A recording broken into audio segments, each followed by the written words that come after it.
Alors vous vous demandez peut-être comment bien communiquer pour vous sentir pleinement reconnu en tant que leader d'équipe, en tant que chef d'entreprise. Et c'est ce qu'on va essayer de voir aujourd'hui. Je suis Valérie Richard, coach en leadership, et comme chaque semaine, je vous partage des retours d'expérience, des inspirations, des conseils pour vous aider à développer votre aura de leader. Alors effectivement, aujourd'hui, je vais vous partager 4 conseils pour vous aider à vous sentir pleinement reconnu quand vous communiquez, et donc à savoir comment communiquer pour vous sentir vraiment reconnu dans votre rôle de leader. Parce que clairement, on ne va pas se le cacher, la façon dont on communique, eh bien, ça a un impact direct sur la façon dont on est perçu et dont on est reconnu. Donc à certains moments, si vous sentez que c'est quelque chose qui vous questionne, ou en tout cas où vous êtes parfois dans cette crainte de ne pas être pleinement reconnu dans votre rôle de dirigeante d'entreprise, que ce soit auprès de votre équipe, que ce soit par vos partenaires d'affaires, par vos clients ou autres, peu importe, c'est important de vous dire quelle est la communication que je vais pouvoir mettre en œuvre qui me permettra d'avoir un impact et d'être mieux reconnu.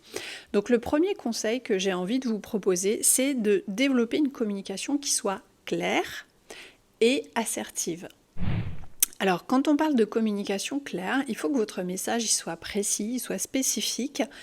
Et quand on parle d'assertivité, eh bien, c'est finalement de pouvoir donner votre point de vue, donner ce que vous ressentez, peut-être, le communiquer à l'autre, en acceptant que l'autre aura peut-être un point de vue différent.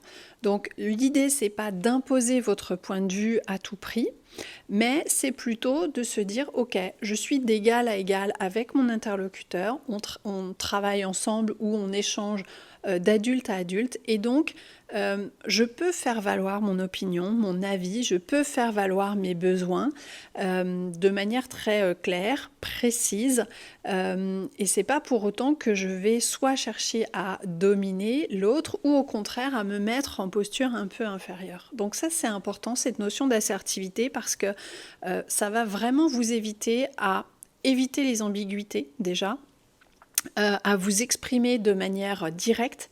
Donc là aussi, quand on est direct, ça nous aide à être plus confiante, à être plus compréhensible par les autres aussi, et puis à communiquer notre message de manière, je dirais, fluide. Donc ça, c'est important. Pour ça, ça va vous demander d'identifier aussi quels sont vos besoins. De quoi vous avez besoin, vous, pour bien communiquer, pour arriver à faire passer votre message clairement. Qu'est-ce qui fait qu'à certains moments, vous vous sentez bien ou à d'autres moments, vous êtes dans le doute, la crainte, la peur ou l'agacement. Donc ça, c'est important de faire ce travail-là.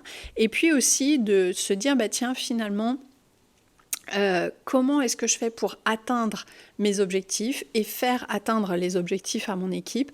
Donc c'est tout ça qu'il va falloir pouvoir communiquer de manière claire et assertive, et ça, en faisant entendre votre voix, votre vision des choses, ça vous permet d'obtenir la reconnaissance que vous recherchez en tant que leader. Donc ça, c'était le premier conseil. Le deuxième, ça va être d'écouter activement et de pouvoir valoriser les contributions. Quand on communique, vous m'avez souvent entendu le dire dans de précédentes vidéos, c'est pas juste de s'exprimer, c'est pas juste de parler, c'est aussi de savoir écouter et d'écouter activement. Donc ça, c'est important parce que la voix des autres a son importance, a un poids, et ça peut vous aider aussi à faire grandir et à développer votre entreprise. Donc le fait de porter de la considération à l'autre, à son avis, à ses idées, c'est à la fois valorisant pour votre interlocuteur, mais ça permet aussi de montrer que cette personne peut être en confiance en venant vous parler, en venant vous exposer ses idées. Donc si vous arrivez à créer comme ça cet environnement de travail inclusif, ça fait de vous naturellement une leader, et donc votre équipe aura naturellement envie de vous suivre, donc la reconnaissance arrivera, je dirais, de manière directe et très simple, de manière innée presque. Donc ça, c'est important aussi d'avoir cette notion en tête. Troisième conseil, c'est d'utiliser un langage de leader, un langage de leadership. Ça veut dire quoi ?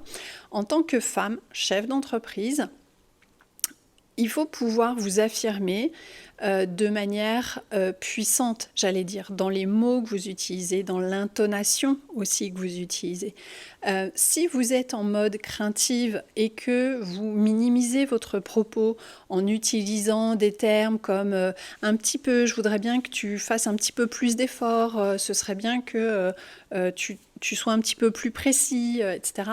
Là, vous minimisez votre propos. Si vous estimez qu'un de vos collaborateurs n'a pas fait la tâche qu'il devait faire de la bonne façon, il faut le lui dire de manière assez directe et tranchée, de façon à lui montrer que vous êtes là, vous êtes présente, vous n'êtes pas là pour lui hurler dessus, mais que vous observez son travail et que vous êtes la personne qui décide de est-ce que c'est bien, est-ce que ça correspond à mes attentes ou pas.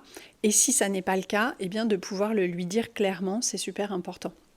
Donc en utilisant comme ça un langage qui soit affirmé, eh bien ça vous aide à prendre cette posture de leader, à la développer aussi et puis à inspirer les gens parce que la personne en face de vous va sentir qu'il y a un axe de progrès, ça va la challenger, ça va lui donner envie d'avancer. Et donc ça, je trouve que c'est intéressant aussi pour se sentir reconnu dans sa posture de chef d'entreprise et de leader. Donc l'idée, c'est pas non plus je dirais de prendre la grosse tête ou de devenir imbuvable. Restez humble, ça c'est important. Soyez ouverte aussi à la fois aux idées des autres, mais à votre propre apprentissage. Vous pouvez continuer, vous, à apprendre en échangeant avec les autres. Donc ça, c'est important d'être respectueuse de l'autre et de ce qu'il va vous apporter. Mais soyez clair pour partager vos idées, vos attentes en étant très affirmé. Et puis, dernier conseil, le 4e, eh bien, ça va être de cultiver une relation de confiance.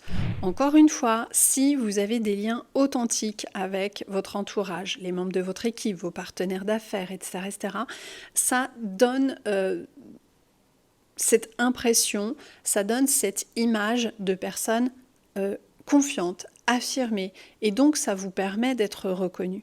Dans votre communication, ça veut dire qu'il faut prendre le temps de vous intéresser aux autres, de leur faire des feedbacks sur leur travail, sur ce qu'ils ont réalisé, sur ce qu'ils ont bien fait, sur ce qu'ils peuvent encore améliorer éventuellement, et puis de faire preuve d'empathie, d'essayer de vous mettre à la place de l'autre, de comprendre ses difficultés, de comprendre son point de vue. Ça aussi, c'est important pour montrer que voilà, vous vous préoccupez de lui ou d'elle et que cette personne peut se sentir à l'aise, en confiance pour venir vous parler. Donc ça, c'est vraiment important et plus vous établirez ces relations de confiance, plus vous serez reconnu en tant que femme leader, en tant que femme chef d'entreprise qui valorise le travail d'équipe, qui valorise les contributions individuelles aussi. Et ça a vraiment un poids hyper important dans cette notion de reconnaissance. Donc voilà ce que je voulais partager avec vous. J'espère que ces conseils vont vous apporter de l'inspiration et vous aider à passer à l'action. N'hésitez pas à vous abonner à la chaîne pour ne rien manquer des prochaines vidéos, à liker et à partager cette vidéo si vous pensez qu'elle peut être utile à d'autres femmes leaders. Et moi, je vous retrouve la semaine prochaine pour une nouvelle vidéo. Bye bye!